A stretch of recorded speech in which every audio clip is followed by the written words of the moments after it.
Hey everyone, welcome back. Today we're going to be really diving deep into co-parenting. Oh, cool.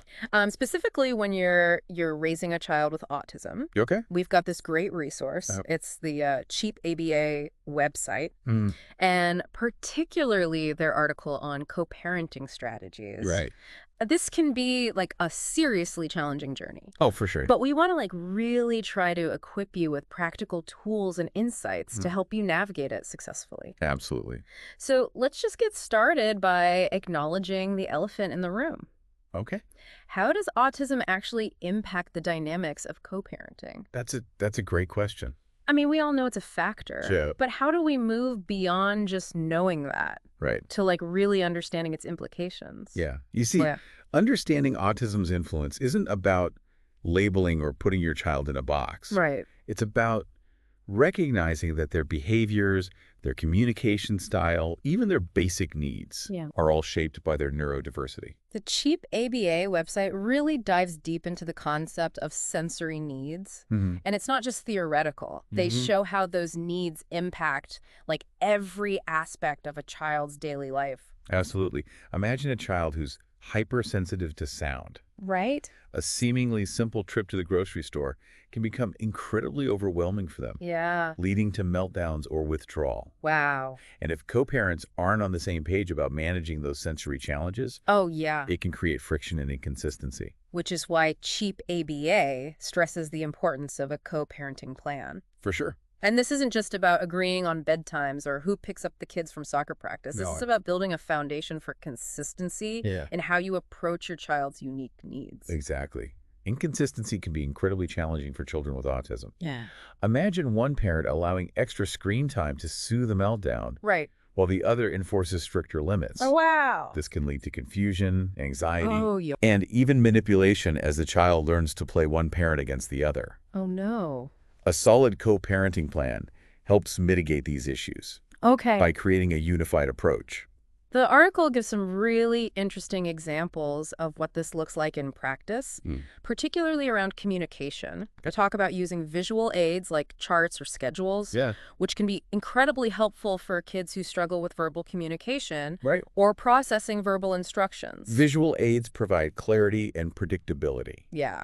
which can significantly reduce anxiety for a child with autism. It's like having a roadmap for their day, Oh, that's good. so they know what to expect and how to navigate different situations. And it's not just about using visual supports, Yeah. but also about adapting your own communication style to meet your child's needs. That's huge. So if they rely on nonverbal cues, are you paying attention to those?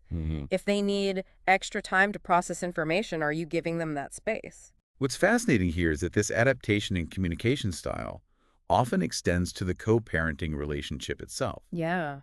Clear, open, and frequent communication between parents is crucial Oh, sure. for maintaining consistency and avoiding misunderstanding. Right. It's about creating a shared language Yeah. for talking about your child's needs and celebrating their successes. And this leads us to another key takeaway from Cheap ABA. Yeah. Flexibility. Now, we all know flexibility is important in parenting, Absolutely. but with a child with autism, Yeah. it goes beyond just rolling with the punches. Right. It's about having a fundamental mindset shift. You're absolutely right. Yeah. You can have the most meticulously crafted co-parenting plan, Oh, for sure. but there will inevitably be days when things don't go according to schedule. Yeah. Meltdowns happen, appointments get canceled, unexpected sensory triggers pop up. Wow. And in those moments, it's your ability to adapt and adjust that makes all the difference. So it's not about abandoning the plan altogether. Right. But about recognizing that sometimes you need to deviate from it. Yeah, And that's okay as long as you're doing it together exactly. as a united team. Precisely. Yeah. And that unity is so important because it sends a powerful message to your child that they're supported, that their parents are working together, Right. and that they can navigate challenges as a family. That's powerful. This brings us to a really interesting aspect of the Cheap ABA approach, Okay. which is the emphasis on incorporating sensory integration activities into your child's routine. They suggest things like swimming or horseback riding, Yeah. which can sound a bit out there at first. But if you think about it from a sensory perspective, it makes perfect sense. Okay. Swimming provides that full body pressure input that can be incredibly calming for some kids. Right. while horseback riding engages multiple senses. The rhythmic movement, the tactile experience, the smells. Yeah. All of which can help regulate the nervous system. So it's not just about finding fun activities. Right. It's about strategically choosing activities that meet your child's specific sensory needs and help them develop coping mechanisms for managing their sensory world. And remember, sensory integration isn't a one-size-fits-all solution. Right. What works for one child might not work for another. Yeah. It's about paying attention to your child's individual responses and preferences. This whole discussion has been really eye-opening. Yeah. We've covered a lot of ground, from understanding how autism shapes co-parenting dynamics to the importance of communication, consistency, and flexibility. Absolutely. But I think we've only just scratched the surface. Yeah, I think so too. There's so much more to explore when it comes to co-parenting a child with autism. Definitely. So we've been talking about some of the foundational elements of co-parenting a child with autism, like understanding their sensory needs and creating a consistent approach. For sure. But communication seems to be this like recurring theme Absolutely. that keeps popping up. It's fascinating how communication can be like both the glue that holds co-parenting together Right. and the potential source of friction. Oh, yeah. And when you're raising a child with autism, the complexities of communication are amplified on multiple levels. You're communicating with your child who might have unique ways of expressing themselves. Right. And you're communicating with your co-parent Yeah. who might have different perspectives on what those expressions mean or how to respond to them. For sure. It's a lot to juggle. Absolutely. The cheap ABA article highlights this beautifully by emphasizing that co-parents need to be on the same page. Not just about the big stuff, but about the subtle nuances of communication. So it's not just about agreeing on bedtime routines or screen time limits. Right. It's about having a shared understanding of how your child communicates their needs. Absolutely. Their frustrations, their joys. Exactly. For example, let's talk about echolalia, Okay. which is the repetition of words or phrases. Some people might view it as simply mimicking or parroting, Right. but it's often a way for children with autism to process language, Yeah.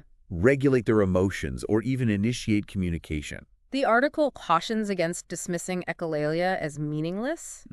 They suggest paying attention to the context, Right. observing your child's body language, and trying to understand the underlying message they might be trying to convey. And this is where that open communication between co-parents becomes so crucial. For sure. Are you regularly checking in with each other about what you're observing? Yeah. Are you sharing your interpretations of your child's communication attempts? Are you working together to figure out how to best respond Right. in a way that supports their development? Because if one parent is celebrating those echolalic moments as communication milestones, Right. while the other is viewing them as disruptive behavior, that inconsistency can create so much confusion for the child, and tension between the parents. Precisely. Yeah. And this isn't just about echolalia. It applies to all aspects of communication. Yeah.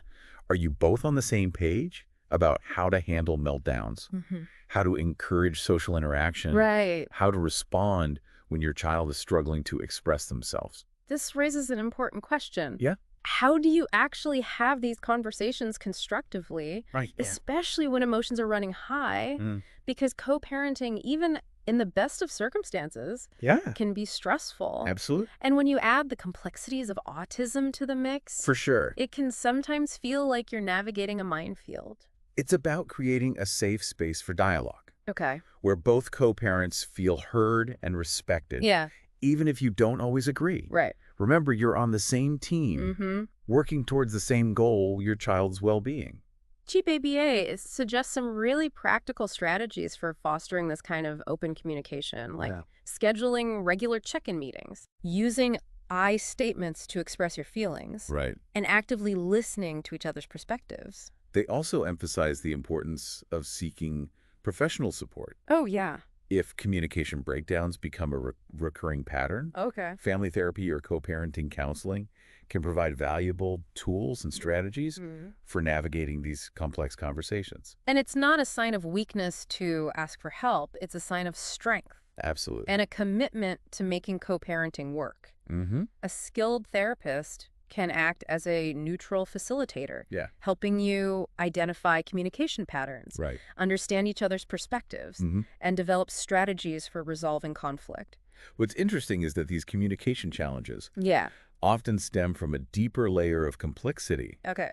How co-parents navigate their own individual understanding of autism and their preferred parenting approaches. Yeah. Because let's be real, no two people are going to see eye to eye on everything. Yeah. And that's perfectly normal. But when you're co-parenting a child with autism, those differences in perspective can sometimes feel more pronounced. Yeah. Especially if one parent is more immersed in the world of autism research and therapies, while the other might be approaching it from a more intuitive learn-as-you-go perspective. Or one parent might be more comfortable with structure and routine, Right. while the other might lean towards a more flexible child-led approach. Yeah. And neither of these approaches is inherently right or wrong, but those differences can create friction if they're not acknowledged and addressed. This is where CHEAP ABA's emphasis on individual needs and experiences comes into play. Absolutely. Not just for the child, but for the parents as well. Right. It's about recognizing and respecting each other's unique journeys. Yeah.